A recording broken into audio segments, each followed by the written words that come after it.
순종하면 영적 사건이 일어난다라는 제목으로 하나님 말씀 증거하도록 하겠습니다. 우리 제자들의 모습을 한번 상상해 보십시오. 그들의 모습과 상태가 어떤 모습일지 한번 예상이 가능하다고 생각합니다. 먼저 예수님이 부활하셨습니다. 부활을 본 사람이 없잖아요. 근데 죽은 자가 부활한 걸 보고 엄청난 충격을 받았을 거라고 생각을 합니다. 거기다가 40일 동안 부활 이후에 또 가르치셨습니다. 그때 얼마나 도전되고 흥분이 됐겠습니까? 예수님이 살아나셨다. 또 우리를 이끌어 가신다. 근데 그것도 잠깐 또 40일 이후에 승천하신다 그래서 사라져 버리셨습니다. 이때 또 한 번의 이중의 충격을 받았겠죠. 당황스럽고 혼동스럽고 또 다시 이별이라니. 이제는 지도자도 사라진 거 아닙니까? 어디로 가야 될지 모르잖아요. 우리 인생도 그렇습니다. 이렇게 혼돈이 오고 또 이렇게 막연해지고 헷갈릴 때가 있습니다. 이때 제자들이 바로 이런 상황에 처하게 되었다는 것입니다. 분명히 진리는 진리인데 생명은 생명인데 막연한 겁니다. 무엇을 해야 될지 모르는 상황에 처하게 되었다는 거예요. 우리도 그렇습니다. 믿음이 있잖아요. 예수님이 생명인 거 알잖아요. 근데 현실에 직면하게 되었을 때 막연하고 혼돈이 오고 헷갈릴 때가 있다라는 것입니다. 그때 제자들이 했던 일이 뭐냐? 말씀에 말씀 붙들었다는 거예요. 제일 먼저 기억나는 명확한 말씀 붙들었다는 것입니다. 야고보서 3장 4절에 보면은 이런 말씀이 나와요. 큰 배가 있는데 작은 키가 배의 방향을 좌지우지한다. 뭐 이런 말씀이 나와요. 혀를 잘 길들여야 된다. 그런 취지의 말씀인데 여기서 키에 해당되는 게 전 말씀이라고 생각합니다. 혀에 말씀이 있어야 된다. 그래야 방향을 정확히 잡을 수 있다. 그런 얘기죠. 지금 혼돈 가운데 빠져 있습니다. 그때 말씀 붙드는 것이 왜 중요하냐면 방향을 정확히 잡기 때문에 그렇습니다. 방향 잡지 않으면 방황하고 또 시간 이렇게 허송세월할 수 있는 가능성이 아주 크기 때문에 그렇다라는 것입니다. 그래서 그들이 말씀을 생각했다라는 거예요. 말씀 생각했던 게 뭐냐? 명확한 건 이거죠. 4절의 말씀인데 예루살렘 떠나지 마라. 그리고 약속하신 것이 오실 때까지 기다리라. 성령이죠. 그러니까 떠나지 말고 기다리라. 이 말씀 하나 붙들고 다른 거 하나도 생각하지 않았습니다. 그 말씀 그대로 순종하게 되었다라는 것입니다. 말씀 앞에서 우리가 할 일이 뭐예요? 둘 중에 하나를 그랬잖아요. 할 수 있는 것은 순종, 할 수 없는 것은 신뢰. 지금 명확하게 할 수 있는 게 무엇입니까? 떠나지 말라. 이건 할 수 있잖아요. 기다리라. 할 수 있잖아요. 그래서 그들이 했던 것은 말씀 앞에서 순종하는 일을 먼저 했다라는 것입니다. 예수님 승천하신 곳이 감람산입니다. 감람산에서 이렇게 기드론 골짜기라고 골짜기 내려와서 옆에 가면은 그 예루살렘이거든요. 서쪽에 예루살렘이 있는데 동쪽에 감람산이 있고 그래서 성전산이라 그러는 거하고 감람산하고 이렇게 마주보고 있습니다. 밑에 기드론 시내가가 있고 그런데 안식일에 가기 알맞은 거리라 그랬어요. 안식일에 유대인들은 2000 규빗까지는 다닐 수 있다 이렇게 얘기를 했어요. 규빗은 뭐냐 하면은 팔꿈치부터 손가락 끝까지 뭐 사람마다 다 다르겠지만 45cm 정도를 계산합니다. 그러면 2000 규빗 그러면 900m고요. 계산하기 힘들면은 그냥 0.5m로 계산하면 됩니다. 그래서 한 규빗 그러면 0.5m, 두 규빗 그러면 1m. 그러면 대충 1km 정도겠죠. 그러니까 1km 거리 얼마 멀지 않잖아요. 가까운 거리였습니다. 다락방에 갔습니다. 마가의 다락방에 가서 예루살렘에 모여가지고 이제 주님의 명령을 순종하는 거예요. 예루살렘 떠나지 말라. 안 떠났죠? 기다리라. 그래서 기다리면서 그들이 하나님 앞에 서 있게 되었다는 것입니다. 우리가 막연하고 위기 상황에 처했을 때는 능동적인 행동을 해서는 안 된다는 것입니다. 능동적인 대처를 해서는 안 된다는 거예요. 왜 그렇습니까? 위기일수록 우리는 본능에 따라 움직일 가능성이 아주 크기 때문에 그래요. 본능이 뭐라 그랬습니까? 두려움을 피하는 것, 욕심을 추구하는 것. 그래서 패닉 상태잖아요. 패닉 상태에서 결정하면 다 잘못된 결정을 내리게 되어 있습니다. 근데 지금 이게 뭐 패닉까지는 모르겠지만 굉장히 그 힘든 상황 아닙니까? 막 격렬한 반응이 일어나는 상황 아니에요? 이때는 절대로 본능으로 움직이면 안 된다니까요. 두려움 피하는 쪽으로 가게 돼 있다고요. 예수님 십자가 지시고 난 다음에 그들이 본능대로 행동을 했죠. 그러니까 두려움에 떨어서 다 도망가 버리고 부인하고 문 걸어 잠그고 숨어 있고 그게 그들의 모습이었다는 것입니다. 이제 달라졌죠. 이제는 본능대로 행동하지 아니하고 말씀 따라 행동을 합니다. 말씀에서 제일 먼저 생각하는 게 뭐예요? 떠나지 말라, 기다리라. 그 말씀대로 순종하게 되었다는 것입니다. 여러분 신앙의 훈련이라는 게 딴 게 아닙니다. 바로 여기까지 가게 되는 거예요. 위기가 오고 어떤 혼동스러운 상황이 왔을 때 하나님 말씀, 기본적인 말씀 하나 기억하고 그거 순종하는 겁니다. 예루살렘 떠나지 말고 약속하신 것을 기다리라. 그대로 그들은 순종하고 기다리는 모습이 있었다라는 것입니다. 이게 하나님 앞에서 너무너무 귀한 거라는 거예요. 근데 많은 사람들은 이렇게 기다리는 것을 참 힘들어합니다. 우리 사역자들도 그래요. 뭐 하라 그러면 잘하는데 기다리라 그러면 너무너무 힘들어한다고요. 왜 힘들어하죠? 그게 마치 시간 낭비 같이 보이기 때문에 그래요. 기다리는 것은 시간 낭비 같이 보이는 것입니다. 그래서 사역자들한테도 너 1년만 기다려라 이렇게 얘기를 하면은 이걸 굉장히 힘들어해요. 왜냐? 지금 할 일도 많고 이렇게 빠르게 돌아가는 시대에 1년이 얼마나 긴 시간인데 하면서 자꾸 이렇게 기다리는 것을 시간 낭비라고 생각한다고요. 여러분 이스라엘 백성들 한번 보십시오. 빨리 가면 뭐 할 겁니까? 40년 동안 광야에서 방황했잖아요. 더 먼 길이죠. 근데 명확한 길을 안다 그러면 순식간에 갈 수 있는 길 아니에요. 2주면 갈 수 있는 길 아니에요. 그러니까 말씀대로 순종한다는 건 뭐냐? 정확한 방향을 잡을 수 있다. 그래서 위기 가운데 말씀 붙들고 순종하는 우리 하나님 백성 되기를 바랍니다. 그게 그들의 모습이었다는 것입니다. 12절 한번 읽어보겠습니다. 시작. 제자들이 감람원이라 하는 산으로부터 예루살렘에 돌아오니 이 산은 예루살렘에서 가까워 안식일에 가기 알맞은 길이라. 그들이 그곳에 들어가서 했던 일이 무엇입니까? 하나님 앞에서 이제 순종하면서 기도하는 모습을 보이죠. 여러분 이 순종이 얼마나 어려운 거냐 하면요, 이런 거예요. 그죠? 모든 사람이 다 순종할 수 있을 것 같이 보이는데 그렇지 않습니다. 고린도전서 15장에 보면은 예수님의 부활을 본 사람이 500여 형제가 있다 그랬어요. 그러니까 40일 동안 예수님이 500 형제에게 일시에 모이시고 이런 말씀이 나오거든요. 500명 정도가 예수님의 부활을 봤습니다. 그럼 부활 본 사람은 다 여기 모여야 될 거 아니에요. 근데 그렇지 않죠. 120명만 모였습니다. 그럼 나머지 380명은 어디 간 거죠? 순종하지 않은 거예요. 우리 많은 사람이 기적을 보면 믿겠습니다. 뭐 부활을 보면 믿겠습니다. 근데 다 그렇지도 않아요. 그죠? 380명은 사라져 버렸고 딱 120명 남았다라는 것입니다. 이사야서에서 이걸 뭐라 그러죠? 남은 자의 신학이라 그러죠. 밤나무 상수림의 나무가 뱀을 당해도 구루터기가 남아있는 것 같이 하나님 나라에 남아있는 백성이 있다고. 누가 남아있는 백성입니까? 이 순종하는 백성이 남아있는 백성이다 이렇게 말할 수 있다는 것이에요. 500명 중에 딱 120명 남았습니다. 그래서 15절 하반절을 보니까 모인 무리의 수가 120명이나 되더라. 그래서 120명 정도 된 거예요. 이게 많다라는 개념보다도 제 뉘앙스에서는 120명밖에 안 모였다 이런 느낌으로 받아들일 때가 참 많습니다. 뒷부분에 보면요, 가룟유다 대신에 마띠아 이렇게 채우는 얘기가 나오지 않습니까? 그때에 22절 보니까 그 제자의 조건이 뭐냐, 두 가지가 있는데 첫째는 부활의 증인, 부활을 본 사람이고 또 한 가지는 항상 우리와 함께 다니던 사람 이렇게 되어 있습니다. 그러니까 참석한 사람이에요. 이렇게 참석한다는 게 얼마나 중요한지 아십니까? 오늘도 예배드립니다 이렇게 얘기를 했는데 참석한 사람도 있고 여러분들 또 참석하지 않은 사람도 있죠. 예수님의 부활을 보고 난 다음에도 500명이 봤어요. 그렇다고 참석해 그럴 때 120명만 참석했어요. 380명은 어디 간지 몰라요. 그들은 절대로 역사의 주역이 되지 못하더라는 것입니다.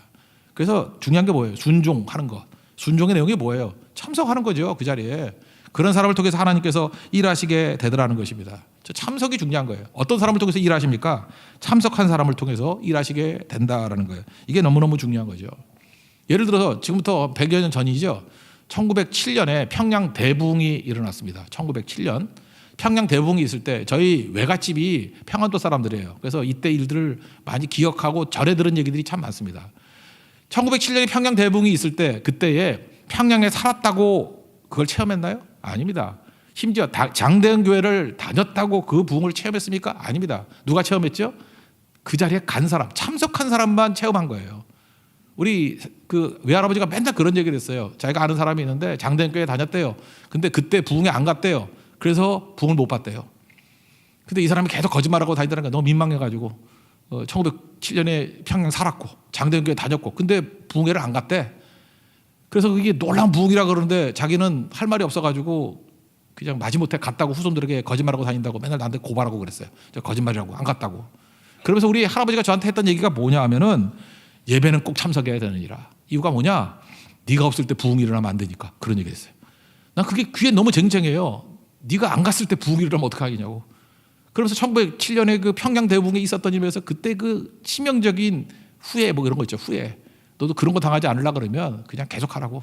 그때 또 부탁이 하나 더 있어요. 비 오는 수요일 저녁에 꼭 가라. 그런 얘기 했어요. 내가 제일 가기 싫을 때래요. 비 오는 수요일 날 저녁에. 그때 주님 오시면 어떡할 거냐고. 귀에 쟁쟁해요. 내가 없을 때 부흥이 일어나면 어떡하냐고. 여기도 보세요. 예수님의 부활을 봤다. 뭐 체험했다. 그게 중요한 게 아니고 참석한 사람을 통해서 하나님께서 역사하시고 일하신다는 거 잊지 마십시오. 500명 봤는데 120명 참석하더라. 그런 얘기예요. 여러분 주님 부르실 때 거절하지 마십시오. 누가복음 14장에도 보면은 이게 축복 더 받았던 사람들이 맨날 거절하잖아요. 밭을 샀다 거절, 소를 샀다 거절, 장가 들었다 다 축복 아니에요. 거절. 결국은 그 가난한 사람들, 병든 사람들 이런 사람들이 다 초대에 응해가지고 구원받고 그러는 거 아닙니까? 여러분 축복이 여러분의 구원에 장애가 되거나 또 여러분에게 쓰임 받는데 장애가 되는 그런 어리석음이 없기를 바랍니다. 생명 걸고 우리 예배 목숨 거는 거예요. 그죠? 왜? 내가 있을 때 부흥이 일어나고 내가 있을 때 하나님의 역사가 나타나기를 원한다. 그러기 때문에 모였습니다. 그들 했던 일이 뭐예요? 기도했죠. 모여서 할 일이 뭐 기도죠. 이 교회 특징이 이거예요. 모여서 회의하자 그러지 않았어요. 뭐 토론하자 그러지 않았다고. 합리적으로 본다 그러면 이게 어떻게 보면 약간은 효과가 더 있지 않습니까? 모여서 회의하면 뜻도 모으고 좋을 수 있죠. 근데 그들은 모여서 회의, 논쟁하지 아니하고 기도했습니다. 그게 무슨 얘기예요? 이게 하나님 앞에서 이게 더 중요하다고 생각했기 때문에 그런 거죠. 그래서 교회는 민주적이라기보다는 영적이 돼야 됩니다. 지금도 우리 주변에 보면은 제가 뭐 경험하잖아요, 목사니까. 민주적인 교회라는 데가 있어요. 교인들의 의견을 잘 청취해가지고 하는 게 잘 되지 않아요. 생각보다 나중에 다툼이 일어나고 분쟁이 일어나는 경우가 훨씬 더 많더라고요. 그런데 하나 되는 교회의 특징이 뭐냐면 영적인 교회예요. 무슨 문제가 있던 상황이 어떻게 되든 간에 항상 모여서 기도하게 되면 이게 일치가 일어납니다. 그들이 함께 모여서 기도했잖아요. 더불어 기도. 또 하나 뭐예요? 오로지 기도. 모여서 오로지 하나님만 바라보고 더불어서 오로지 기도만 했다고요. 근데 영적이 되잖아요. 하나가 되잖아요. 피아노 조율하는 얘기 들어봤죠? 피아노 100대가 있습니다. 옆에 있는 피아노 소리 듣고 조율하면 조금씩 바뀌니까 소리가 난장판이 됐겠죠. 100대의 피아노를 화음을 맞추기 위해서 필요한 게 무엇입니까? 한 대를 기준으로 조율을 해야 돼요. 그러니까 기도한다는 게 무엇입니까? 예수님을 중심으로 해서 조율하는 거예요. 전 성도가 한 마음 한 뜻이 되겠죠. 그래서 능력 있는 모습으로 변화가 되더라는 것입니다. 이런 사람들이 뭐예요? 예수님 중심으로 모이니까 기도하니까 오합지졸들이 정병이 돼요. 정병이. 여러분 선교사 묘지 가보셨습니까? 선교사 묘지 가면 그 묘지석 같은 것들 읽을 때 참 은혜가 될 때가 많이 있어요. 한 분 선교사님 묘지를 보니까 이렇게 써 있더라고요. 한자로 되어 있는데 예수의 정병 누구누구. 제가 전병국이기 때문에 정병 발음이 비슷하죠. 정병. 그래서 제가 그 주의 봤어요. 한자로 되어 있는데 전 이렇게 생각했어요. 그리스도의 정병, 예수의 정병 그러면 바를 정자인 줄 알았어요. 바를 정자, 바른 병사, 그러니까 진짜 병사 뭐 이런 뜻인 줄 알았는데 거기에는 그 말글정이라고 써 있더라. 말글정, 말글정병. 근데 의미가 있다고 생각했어요. 그리스도의 맑은 병사예요. 그러니까 뭐예요? 순수하게 하나님 말씀만 붙들고 예수만 바라보는 맑은 순수한 병사라는 거예요. 정병. 저는 의미가 있다고 생각합니다. 예수 외에는 변질되지 않잖아요. 여기 보세요. 초대교회 이 120명이 그리스도의 정병이었죠.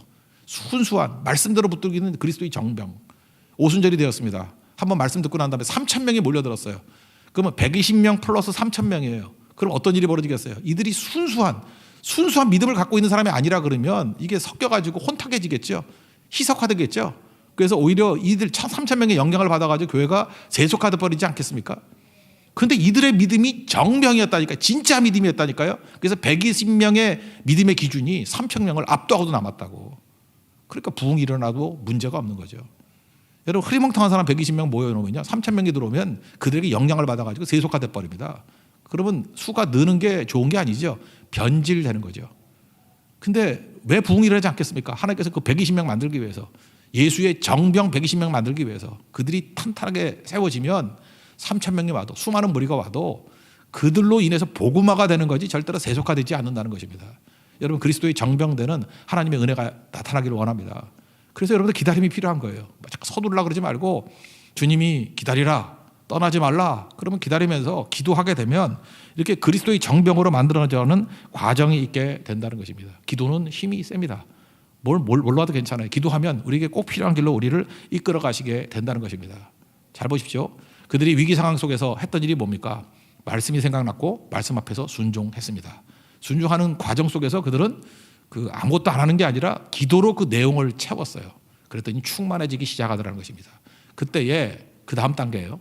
베드로에게 기도하는 가운데 깨우침이 있었어요. 성령이 하시는 일 가운데 하나가 기억나게 하신다, 생각나게 하신다 그런 거 아니었습니까? 뭐가 생각나냐면 한 사람 가룟 유다, 제자 중에 한 사람 가룟 유다가 배신하고 떠났구나, 한 자리가 비었구나, 이게 생각이 났다라는 거예요. 저희 제자들 사이에서는 불문율이 있죠. 말하고 싶지 않은 사람 이야기가 가룟 유다 이야기 아닙니까? 얼마 전까지 동료였어요. 근데 그가 예수님 팔고 배신할지 누가 알았겠어요. 그래서 가룟 유다 이야기하는 것은 그들에게는 상처가 되고 트라우마가 있는 겁니다. 여러분도 그렇잖아요. 어떤 얘기는 하고 싶지 않죠. 알더라도 일부러 질문도 안 하고 묻지도 않습니다. 얘기 나누고 싶지 않은 거예요. 근데 기도가 중요한 거거든요. 하나님 앞에 기도하는 가운데 주의 성령께서 우리에게 생각하고 싶지 않은 것을 생각나게 만들고 언급하고 싶지 않은 것을 자꾸 언급하게 만들어요. 그래서 기도하면은요 부족한 게 보이고 기도하면 죄가 보이는 거예요. 그래서 기도가 기도를 낳는다는 게 뭐냐? 부족함이 보이니까 더 구하게 되고 죄가 보이니까 회개하게 된다고요. 기도는 빛이에요. 그래서 환히 보이게 만들고 우리를 한번 깨닫게 만든다는 것입니다. 그래서 신앙생활 하면 할수록 자기가 죄인이라는 걸 깨닫잖아요. 그래서 말년에 썼던 그 목회서신에서 사도 바울이 나는 죄인 중에 괴수다 그러잖아요. 이게 막 악질됐다 그런 얘기가 아니라 잘 보인다 그런 얘기겠죠. 그래서 내가 죄인 중에 괴수다. 여러분들 기도하는 가운데 성령께서 이렇게 보여주시는 게 있거든요. 누구 찾아가서 사과해라. 그럼 사과하고 누구 찾아가서 도와줘라. 도와주는 거. 기도는 우리에게 이렇게 깨우치는 것들이 있어요. 제가 최근에 경험했던 것 중에 하나가 그거였어요. 이렇게 교회도 도움 요청하는 분들이 많이 계시잖아요. 많이 계시는데 그 뭐 다 할 수도 없고 이렇게 기도합니다. 놓고 쭉 기도하다가 특별히 부천에 있는 어떤 목사님이 이게 떠오르고 계속해서 기도가 이렇게 깊어지고 그래요. 그때는 그냥 순종하는 거예요. 순종해서 전화를 걸고 찾아가서 만나고 내용을 듣고 이러는 과정 속에서 서로에게 힘이 되고 도움이 되기도 했습니다. 근데 거기서 끝나는 게 아니에요. 그 다음에 하나님께서 하시는 또 이렇게 가지치기 일들이 있어요. 이 일, 저 일, 이게 막 벌어지게 되더라고요. 그래서 여러분 기도 없으면요, when we work, we work. 우리가 일할 때 우리가 일할 뿐이에요. 그냥 인간 수준에서 끝난다고. 근데 when you pray, 우리가 기도하면 God works. 하나님이 일하신다고요.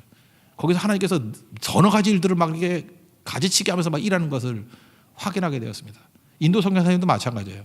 인도에 그 코로나 확진자가 많아져가지고 귀국하셨잖아요.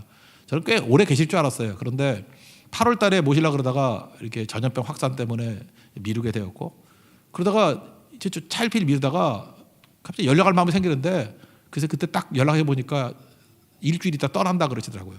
그래서 기도하는 가운데 그 연락이 된 거죠.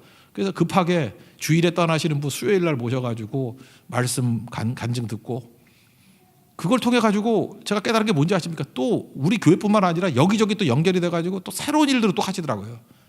기도는요, 우리에게 기억나게 말고 깨닫게 만들고, 그 순종하면요 역사가 벌어져요. 순종하는 자에게 역사가 벌어지는 거라고. 그래서 거기서 또 사역이 3개, 4개가 또 갈라지게 되었어요. 항상 이런 식이라니까요.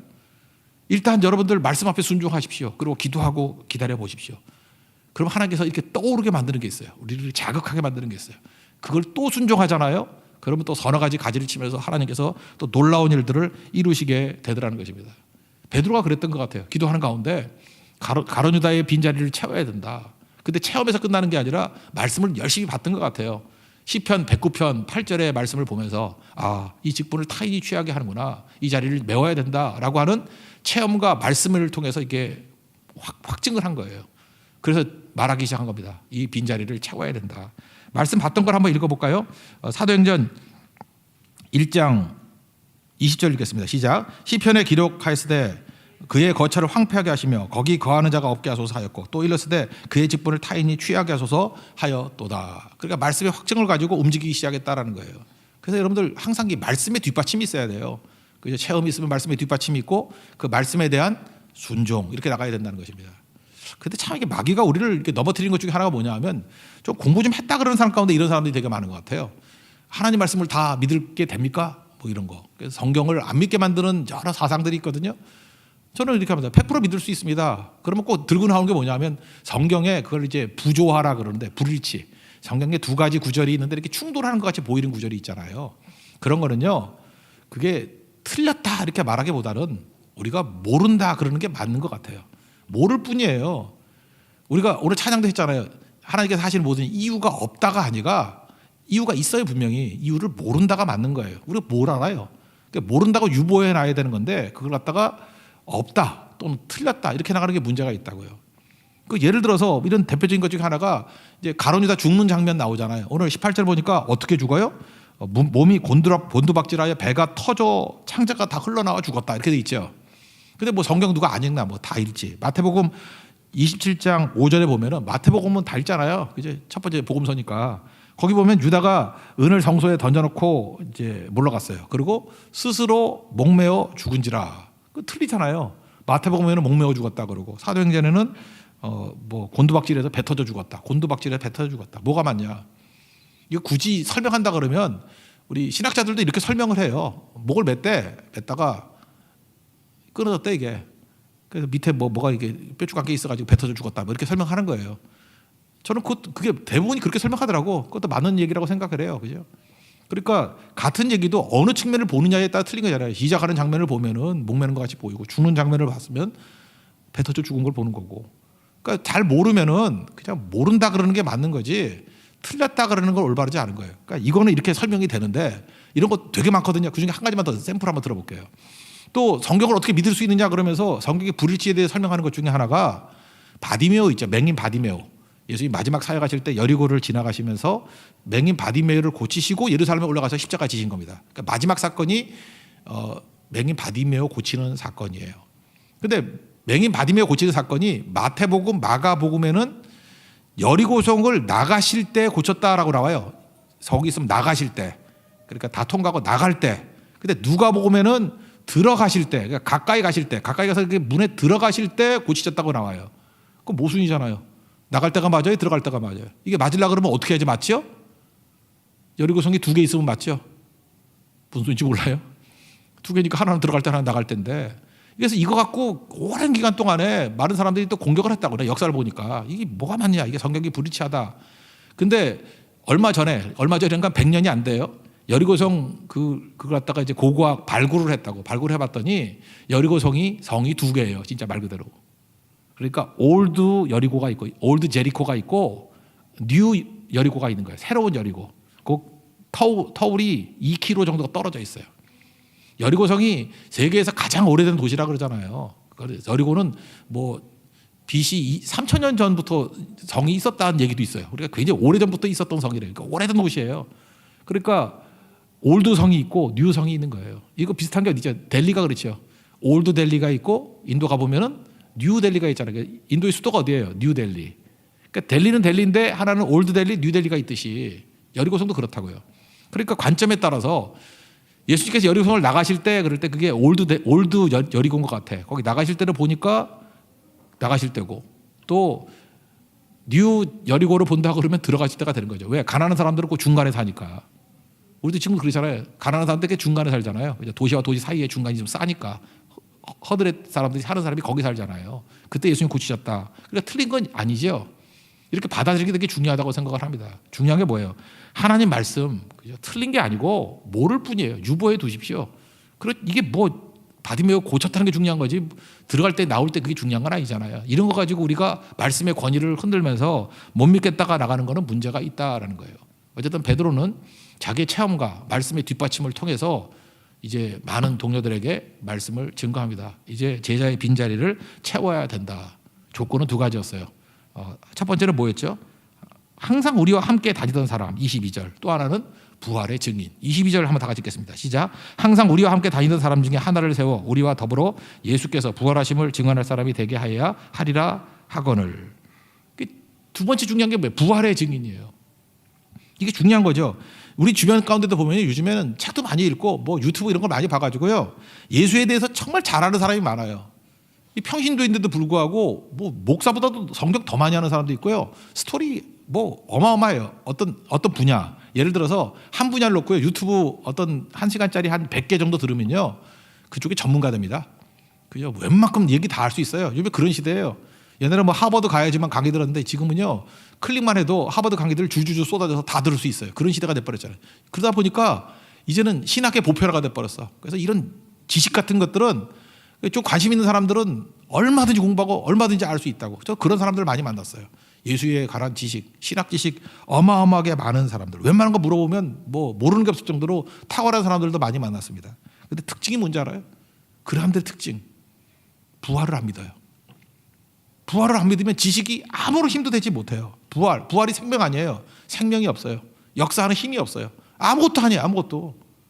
그래서 제가 느낀 게 그거예요. 지식이 아니구나. 부활의 예수님 만나야 되는 거구나. 부활의 예수님 만나지 못하면 생명도 없고 능력도 없고 활력도 없고 아무것도 아니다. 그러니까 세상은 이렇게 2가지 중에 하나예요. 지식으로 따지는 게 아니라 부활의 예수님을 모신 사람, 나다의 버크라이스트, 내가 아니라 버크라이스트, 내 안에 그리스도를 모신 사람, 부활의 예수님을 모신 사람과 또 하나 지식으로만 알고 있는 사람. 지식은 하나님 살아계심을 귀신도 믿는다 그러잖아요. 귀신의 믿음이에요, 그건. 그거 갖고는 구원 못 받는다는 거예요. 이게 하늘과 땅 차이라는 것입니다. 그래서 여러분 중요한 게 뭐예요? 우리가 부활의 예수님 증거해야 돼요. 예수님 증거하다 보면요. 우리 안에 예수님이 찾아오신다고. 여러분 속에 예수님 계심을 믿습니까? 동의하시면 믿습니까? 부활의 예수님 믿지 않으면 믿음도 안 생기고 동행의 확신이 없으면 우리가 능력도 생기지 않는다고요. 근데 우리 주변에서 이 전도 안 하잖아요. 그 예수님 소개 안 하면 부활의 예수님을 뭐 만날 길이 없잖아요. 그래서 특별히 불순종하는 백성들이 많은 곳일 때마다 예수님께서 이렇게 긴급하게 일하실 때도 있는 것 같아요. 부활의 예수님 만나 주실 때가 많이 있어요. 제가 몇 가지 예를 한번 들어볼게요. 우리가 선교가는 고성 지역에 소가약 교회라고 있습니다. 아시죠? 소가약 교회. 옛날 본부교회였는데 소가약 교회. 그 교회 이제 교인 중에 한 사람을 설명을 하는 거예요. 그 소가약 교회 주변에는 집성촌이 여러 군데 있습니다. 여러분들 혹시 그 해당되는 분들 있을 거예요. 집성촌이 많이 있는데 그 중에 이 백시들의 집성촌이 있어요. 백시들. 우리 교도 백시 있잖아요, 그죠? 백종호 집사님 이런 분들 계시는데 백시 집성촌이 쭉 있다라는 거예요. 그 중에 이름도 얘기할까요? 그냥 백선연이라는 40대 여자분이시거든요. 그 공부도 많이 하신 미술 쪽 전문가예요. 이렇게 백선연이라는 분이 계시는데 동국대학원 나왔어요. 그래서 학위도 받으시고 그 미술하시는 분이에요. 예술가예요. 근데 이분이 이 백시 집안은 대대로 불교를 믿는 그런 집성촌이거든요. 불교 떠나면 뭐 그 집안에서 쫓겨나고 뭐 아무것도 못하는 그런 집안이에요. 그러니까 자기도 이제 불교 신자니까 어떤 그 인사이트가 떠오르지 않고 예술가니까 뭐가 이렇게 답답하고 그럴 때 찾아가는 데가 있대요. 하동의 쌍계사. 이 굉장히 고찰이에요. 굉장히 오래된 절이거든요. 쌍계사 대웅전에 앉아 있으면은 영감도 떠오르고 인사이트도 떠오르고 뭐 미술에 이렇게 어떤 작품의 어떤 돌파구가 열리고 막 그런다는 거예요. 그래서 쌍계사 대웅전에 앉아서 묵상하는 거 되게 좋아하는 분이었다라는 거예요. 근데 하루는 너무너무 힘들어서 이제 하동에 있는 쌍계사를 갔는데 대웅전에 앉아 있었습니다. 부처님 이렇게 불렀는데 대답이 없더래요. 올라왔겠지. 부처님. 그래도 대답이 없더래요. 근데 갑자기 그런 마음이 생기더라고요. 그래서 뭐 주워 들었는지 예수님이라고만 불러주시더래요. 예수님이라고. 그래서 쌍계사 대웅전에서 예수님 그랬더니 예수님 나타나시더래요. 하여튼 그런 얘기예요. 그죠? 그래서 쌍계사 그렇다고 그러면 쌍계사 또 찾아가지 마세요. 거기서 대웅전에서 예수님 그랬더니 예수님이 하여튼 나타나셨대요. 뭐 응답하시더라는 거예요. 그래서 와가지고 소가액교회 등록을 해가지고 다니시는 거예요. 지금도 다녀요. 그죠? 오늘 아침에도 전화 걸었더니 맞아요. 정혜선 사모님 맞대. 예, 그렇다는 거예요. 그죠? 근데 이분이 했던 공로가 있답니다. 공로가 뭐냐? 이게 불교에 심취해 있고 뭐 동국대 그 라인에서 하여튼 불교 쪽에서는 정통으로 배운 분이에요. 근데 소가액교회 선교팀 가셨던 분 알죠? 그 다리 건너자마자 바로 옆에 교회 정문 옆에 조그만 절을 하나 어떤 사람이 지은 적이 있어요. 몇 년 전에. 절을 지어놓고 거기서 불공 드리고 목탁 소리 내고 예배 드릴 때 너무너무 방해가 되는 거야. 계속해서 깐죽거리고 하여튼 힘들고. 그죠? 그래서 영적으로 너무너무 어려웠는데 이 백선연이라는 분이 이제 동국대 출신이니까 그죠? 거기서 다 그쪽에 뿌리를 내렸으니까 와가지고 뒷조사를 딱 해봤더니 불교에 이단이 있는가 봐. 이 사람이 불교 이단이었어. 그래서 그 내용을 자세히 조사해가지고 유인을 만들어서 동네 다 뿌렸더니 이 절이 없어져 버렸어요. 예, 그래서 그렇다고 또 소가액교회 오는 것도 아니지만 하여튼 절은 없어져 버렸어요. 그러니까 이게 놀라운 능력이 있는 거죠. 그러니까 잘 보세요. 이분 집안 전체가 불교 신자들이기 때문에 여기 복음 증거할 수 있는 가능성이 거의 없었대요. 접할 수도 없고 아무도 전도 안 하고 그러니까 예수님께서 직접 일하시는 거 아니에요. 이러다가 이분이 또 사람이 또 슬럼프에 빠지잖아요. 또 이러다가 또 관성의 법칙이 있으니까 또 슬럼프에 빠져가지고 교회 다니면서 동시에 또 쌍계사를 한번 또 갔대요. 혹시 내가 착각했던 거 아닌가 하고 쌍계사를 또 갔대요. 또 가가지고 혹시 부처님 하면 또 부처님 나올까 봐 가서 대웅전에 딱 앉아 있는데 나 이해를 못해. 그 불상을 원래 그 뭐 나무 같은 걸 만드는 거 아닌가? 근데 거기 쇠로 만들었는가 봐. 불상에 쇠 냄새가 너무 역겨워가지고 토하고 나왔대요. 그게 오래된 절이라서 냄새 나고 그런가 봐요. 근데 갑자기 이게 역한 것이 생겨가지고 막 토하면서 나왔대요. 그래서 부활의 주님 만났다 그러면서 지금도 잘 다니고 있어요. 백선연이라는 분. 이게 바로 왜 그래요? 이렇게 부활의 예수님께서 직접 전도하시는 이런 케이스도 있다라는 것입니다. 이건 우리 교회는 아닌데 딴 교회 교인 이야기를 제가 간접적으로 전해드린 걸 한번 소개해드릴게요. 이분은 젊어서부터 허리가 아팠대요. 허리가 되게 아파가지고 힘드신 분인데 젊은 사람이 허리 아프다는 얼마나 힘들겠습니까? 이분은 또 불교 신자예요. 그래서 절에 가서 어떤 절인지 모르겠어요. 내가 고정독반 들었어요. 거기서 이분도 똑같이 했대. 부처님 그랬대요. 뭐 부처님 허리 좀 낫게 해주세요. 부처님 그랬더니 응답이 없더래요. 근데 갑자기 눈 떠보니까 흰옷 입은 분이 앞에 서 계시더래. 그러니까 느낌상 불교 신자지만 흰옷 입은 분이 예수님 같더래요. 그래서 흰옷 입은 분에서 확인하려고 예수님이세요? 라고 일어섰는데 허리가 쭉 펴졌대요. 예수님이세요? 그리고 아직까지 펴져 있대요. 다 났대요. 그래서 그 교회 다니면서 간증하고 다니고 막 그런다고요. 그죠? 그래서 목사님이 저분 같은 사람을 위해서 나도 신옷 입고 나올까 막 그런 생각을 했다 그러더라고. 그죠? 그 체험적인 신앙 이런 게 있는 거죠. 그러니까 그분 주변에 전도하는 사람이 하나도 없기 때문에 이런 일들이 벌어지게 된다는 거예요. 여러분 말씀이 근거가 돼야 돼요. 그죠? 이 체험은 항상 말씀이 뒷받침이 돼요. 그다음에 또 말씀을 양급 받으니까 잘 성장해 나가잖아요. 베드로도 그랬어요. 체험이 있는데 말씀 찾아보니까 아 시편 109편이구나. 말씀의 뒷받침을 가지고 또 나가잖아요. 제가 이거 관심을 갖고 또 한번 봤어요. 봤더니 우리나라에도 소개가 많이 됐을 거예요. 그 두란노 서원에서 나온 책인데 리 스트로벨 목사님이라고 원래는 시카고 그 트리빈이라는 그 신문사 기자였어요. 무신론자였다가 변화돼가지고 윌로우 크릭에 교육 목사 하시고 했던 분이에요. 그래서 윌로우 크릭 그 사역 그 책 가운데 리 스트로벨이 쓴 거 되게 많아요. 그 목사님인데 그분이 몇 년 전에 썼던 책 중에 기적인가 우연인가 하는 책이 있어요. 참 독특한 책이잖아요. 그래서 제가 잘 안 읽다가 최근에 다시 한번 읽어봤어요. 기적인가 우연인가. 그 챕터 8에 보면은 왜 기적적 현현이 일어날까 이런 게 나와요. 또 비슷한 것 같아요. 왜 기적적 현현, 부활의 주님이 왜 이렇게 기적적으로 나타나게 되느냐 그런 얘기를 하면서 이게 왜 나오냐면 지금 이슬람에서 큰 부흥이 일어나거든요. 무슬림 가운데 막 부흥이 일어나요. 우리가 지금 무슬림들 전도해봤잖아요. 말레이시아 갔는데 솔직한 얘기로 말레이시아 가가지고 무슬림들에게 전도할 수 있어요 없어요? 못해요. 잡혀가요. 죽이고. 실제로 선교사님들도 마찬가지예요. 무슬림들에게 전도하는 선교사님들 거의 없어요. 왜? 불가능해요 거의. 하면은 들키면 이게 추방당하거나 죽음이거나 뭐 그런 거 중에 하나예요. 무슬림 전도 불가능해요 거의. 그래서 선교사님들도 심지어 이렇게 얘기를 해요. 그냥 무슬림 지역에서 사는 게 전도다. 사는 게 선교다. 근데 뭔가 좀 부족해 보이지 않습니까? 뭔가 좀 궁색해 보이지 않아요? 그러다 보니까 무슬림들 우리 복음의 서진이라는 게 있잖아요. 서쪽으로 복음이 옮겨간다고. 그래서 예루살렘에 있고 사도 바울이 아시아로 가려고 그랬더니 유럽으로 가라. 마게도니아 한 산상. 그래서 유럽으로 가고 아메리카로 가고 그다음에 한국과 중국으로 오고. 근데 어디가 막혀 있어요? 불교권까지 넘어갔는데 어디가 막혀 있어요? 이슬람권, 무슬림들이 막혀 있잖아요. 이걸 어떻게 뚫어버리느냐? 인간이 못 뚫는다는 거예요. 그래서 예수님이 직접 일하신다는 거예요. 부활의 예수님이 거기에 나타나신다는 거예요. 그래서 이슬람권에서 부흥이 일어나는데 선교사 때문에 아니에요. 뭐 누가 전도해서 아니에요. 거기 믿는다고 하는 사람의 3분의 1에서 4분의 1 정도는 부활의 예수님을 봤다라는 거예요. 예수님 보고 믿게 된 거예요. 여러분 그 무슬림들은 그 개종이 불가능한 거 아시죠? 개종하면 죽임 당해요. 그죠? 그런데도 불구하고 목숨 걸고 그렇게 개종하는 사람이 나오는 이유가 무엇입니까? 자기도 부인할 수 없는 증거가 있기 때문에 그러는 거예요. 전부 다 부활의 예수님 봤다라는 거예요. 여기 뭐 여러 가지 예증이 나오는데 그 중에 하나가 뭐 이런 거예요. 어떤 그 의사인데 무슬림 의사인데 그 나빌이라는 사람이에요. 근데 예수님 봤다라는 거예요. 그래서 집안에서 쫓겨나고 생명의 위협이 있음에도 불구하고 그 예수님께 헌신하는 그런 모습들이 있다는 거죠.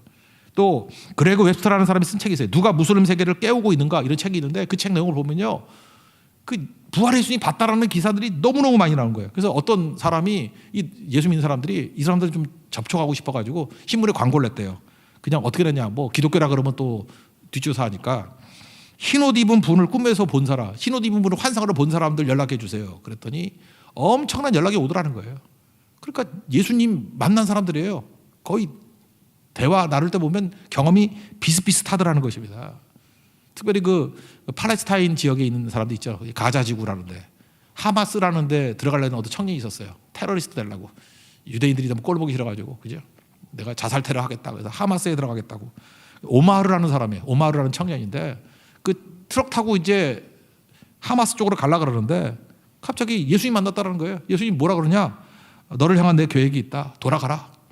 다른 계획이 있다. 돌아가라. 이게 너무 강력해가지고 거기서 내려가지고 집에 돌아왔대요. 집에 돌아왔더니 옆에 새로 이사 온 사람이 있더라는 거예요. 뭔가 이상하다. 이게 뜻인 것 같다. 알고 봤더니 그 사람이 크리스찬이었고 새롭게 교회를 개척하려는 마음이 있던 사람이에요. 목숨 걸고. 그래서 오마르와 같이 교회를 개척하는 일들을 헌신하고 있더라. 그 교회 세례 문답이 뭔지 알아요? 첫째, 고난당할 각오가 되어 있느냐. 둘째, 순교할 각오가 되어 있느냐. 우리 그렇다 그러면 세례받을 사람이 많이 사라지겠죠. 고난받을 각오가 되어 있냐. 죽을 각오가 되어 있느냐. 예스 하는 사람들. 그런 교회가 세워지고 있어요. 원래 하마스로에 들어가는 사람. 부활의 예수님 만났기 때문에 그런 일들이 벌어지게 된다라는 것입니다. 우리 디모데 전서 살폈죠. 그때 초대교회 지도자들은 사실은 이게 뭐 존경받고 이런 자리가 아니라 순교 대상 1호예요. 죽는 자리라고, 희생하는 자리라고.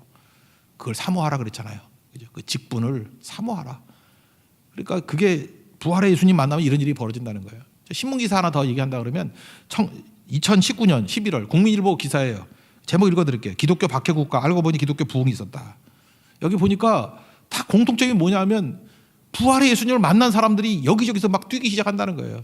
이집트 얘기 하나 해드릴까요? 이집트 나라 되게 큰 나라입니다. 원래 그 메르카토르 도법으로 길었기 때문에 아프리카가 작게 보이는 거지. 이게 중앙이잖아요. 적도 쪽이잖아요. 그러니까 굉장히 넓은 땅이에요. 어마어마하게 넓은 땅이라고. 이 아프리카의 이집트도 국토가 되게 넓습니다. 이집트 인구가 1억에 1억. 아세요? 이집트가 적은 게 아니라고요. 근데 이집트에 거기에 IS 있고 그죠? 거기 뭐 어마어마하잖아요. 그죠? 수니파 뭐 완전 지배하는 나라 아니에요? 그런데도 불구하고 이집트의 기독교 인구가 10%예요. 10%. 1,000만 명입니다. 우리나라 기독교 인구보다 많아요. 우리나라 넉넉 잡고 얘기할 때 한 900만이라고 그러고요. 좀 애누리에서 얘기할 때 600만이라고 그래요. 그러니까 우리보다 기독교인이 훨씬 많은 거라고. 거기 이유가 뭐냐? IS가 그 목 자르고 뭐 불 지르고 돌멩이 던지고 하는 그럼에도 불구하고 부인할 수가 없는 거예요. 부활의 예수님 만났다고 하는 사람들이 여기저기 나오기 시작하니까. 이게 어마어마한 일이죠. 자, 이란 얘기했죠. 이란 얘기 그 이슬람이 생기고 난 다음에 1400년 동안 전도한 것보다 최근 20년 동안에 예수 믿은 사람이 더 많대요. 이란이 페르시아 아닙니까? 페르시아. 이 책에는요. 여기 책에는 뭐라고 나왔냐 하면은 80만 명의 개종자로 나왔는데 최근 보고에 하면 200만 명의 CNN 보고에 하면 200만 명의 크리스찬들이 이란에서 막 나오기 시작한다는 거예요. 이유가 뭐냐? 다 부활의 예수님 만났다는 거예요. 예수님 직접 찾아가셔서 예수님 직접 전도하시는 거예요. 그래서 그들이 모여가지고 다시 말씀으로 책에 잡고 그렇게 되는 일들이 벌어지게 된다는 거예요. 우리 어떤 집사님 알제리 가서 사업도 하고 하시는데 알제리 제가 얘기 들었어요. 그때 깨자마자 무슨 그 코란 읽는 소리 뭐 이런 것 때문에 잠도 못 잘 치고 숨 막히는 동네였다고. 왜냐하면 99% 순위파거든요. 거기 알제리 아주 강성들이 있는데요. 거기. 그런데요. 최근에 기사를 보니까 교회 50개 중에 14개를 폐쇄했다. 이런 기사가 났어요. 그런 얘기는 뒤집어 얘기하면 뭐예요? 이전에 교회 50개가 있었다는 얘기죠. 그리고 14개를 폐쇄했다 해도 아직도 36개의 교회가 있다라는 얘기 아닙니까? 알제리도 교회가 있어요. 있고 여기 소개를 하고 있어요. 그 TG 오우조우 순복음교회. 제가 하나 링크 해드릴게요. 그죠? 여기 보면은 이 교회에서 교인이 700명이거든요. 알제리에서 예배 드리는 장면이 막 나와요. 어마어마한 얘기죠. 왜 이런 일이 벌어집니까? 목숨 걸고 모든 걸 다 집어던지면서 예수님 찬양하고 예배 드리는 이유가 뭐예요? 부인할 수 없는 부활의 예수님을 만났기 때문에 그렇다고. 제자의 조건이 뭔지 아십니까? 지식 그런 거 아니에요. 경험 그런 거 아니에요. 부활의 예수님을 만나느냐, 내 안에 부활의 예수님이 계시냐. 그럼 죽어도 좋고요, 가난해도 좋고 병들어도 좋은 거예요. 그게 기독교입니다. 오늘 시작을 그렇게 하고 있어요. 하나 빠진 사람 채운다는 의미도 있지만 함께 참석했던 사람, 또 하나 부활의 증인, 그를 통해서 하나님께 놀라운 일들을 이루신다는 것입니다. 여기 보세요. 막막합니다. 승천하셨어요. 아무것도 뭘 할지 몰라요. 그러니까 명확한 말씀 하나 붙들고 순종하죠. 떠나지 말고 기도하라. 떠나지 말고 기다리라. 그래서 모여서 기도합니다. 기도는 역사를 일으키는 거예요. 기도하는 가운데 성령께서 깨우침을 주신 거예요. 또 한 걸음 더 나가서 순종할 걸 알려주죠. 그래서 가룟유다 대신에 제자를 세우자, 사도를 세우자. 또 순종하다 보니까 하나님께서 또 새로운 놀라운 역사를 벌려주시는 거예요. 그죠? 엄청난 일. 그 다음에 나오는 게 뭐예요? 2장에 나오는 오순절에 성령 역사가 나온다는 것입니다. 여러분, 순종이 뭐라 그랬어요? 할 수 있는 거. 신뢰는 할 수 없는 거였죠. 근데 시간이 가면 갈수록 또 할 수 있는 것들을 보여주신다고.